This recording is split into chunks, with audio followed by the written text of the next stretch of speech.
जय माता दी। गुप्त नवरात्रे कब हैं? 2025 में कलश स्थापना, शुभ मुहूर्त और पूजा विधि।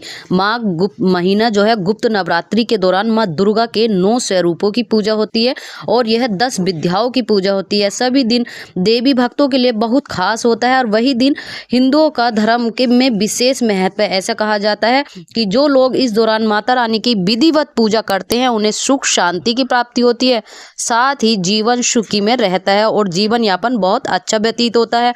माघ गुप्त नवरात्रे के दौरान माँ दुर्गा के 9 स्वरूप पूजे जाते हैं, लेकिन यहीं पर जो बाबा और अघोरी होते हैं वो 10 विद्याओं की साधना करते हैं। यह दिन देवी भक्तों के लिए बेहद खास होता है। जितने भी अघोरी, बाबा या साधु होते हैं वो सब 10 विद्याओं की पूजा करते हैं।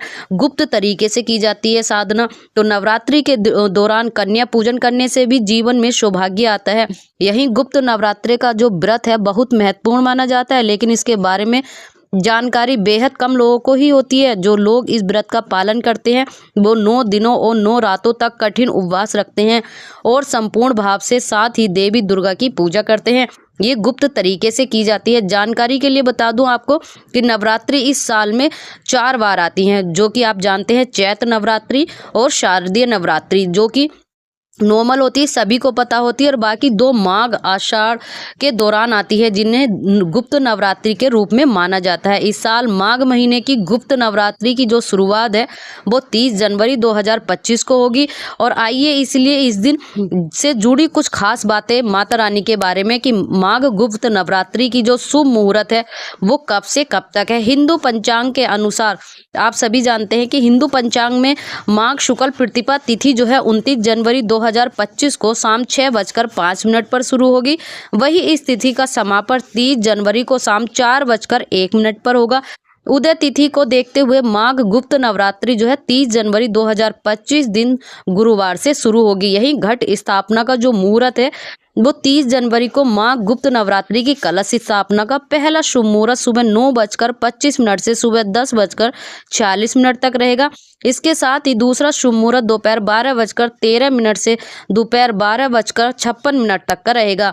यही माघ गुप्त नवरात्रि में जो है माता की पूजा विधि विधान से की जाती है। माता की ब्रह्म मुहूर्त में उठकर सुबह जल्दी स्नान कर लें, पूजा घर की अच्छे से सफाई करें, एक वेदी लें और उस पर देवी की प्रतिमा स्थापित करें। कलश स्थापना मुहूर्त के अनुसार देसी घी का दीपक जलाएं और गुलहड़ के फूलों की माला अर्पित करें, सिंदूर अर्पित करें, पंचामृत, नारियल, चुनरी, फल, मिठाई आदि का भोग लगाएं। पूजा का समापन आरती से ही करें। इस पवित्र अवधि में तामसिक भोजन से दूर रहें। अंत में माता रानी से क्षमा याचना अवश्य मांगे और साथ ही ये पूजा गुप्त तरीके से की जाती है। आप हो सके तो गुप्त तरीके से इस पूजा को संपन्न किया जाता है, क्योंकि जैसे चैत्र और शारदीय नवरात्रों में माँ का पूरी विधि विधान से पूजा करते हैं, ऐसा कुछ नहीं होता है कि ना बताएं, लेकिन यहाँ कन्या पूजन और 9 दिनों तक पूजा पाठ विधि विधान से किया जाता है, लेकिन गुप्त तरीके से।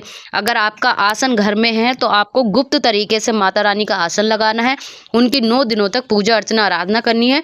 यहीं आपको माता रानी का कन्या पूजन जो करना है, कन्याओं को लाकर भी गुप्त तरीके से पूजन करना है, लेकिन पूजा के समय विशेष ध्यान रखना है कि आपको झूठ नहीं बोलना। आप किसी से झूठ बोलकर कन्याओं को घर पर ना लाएं।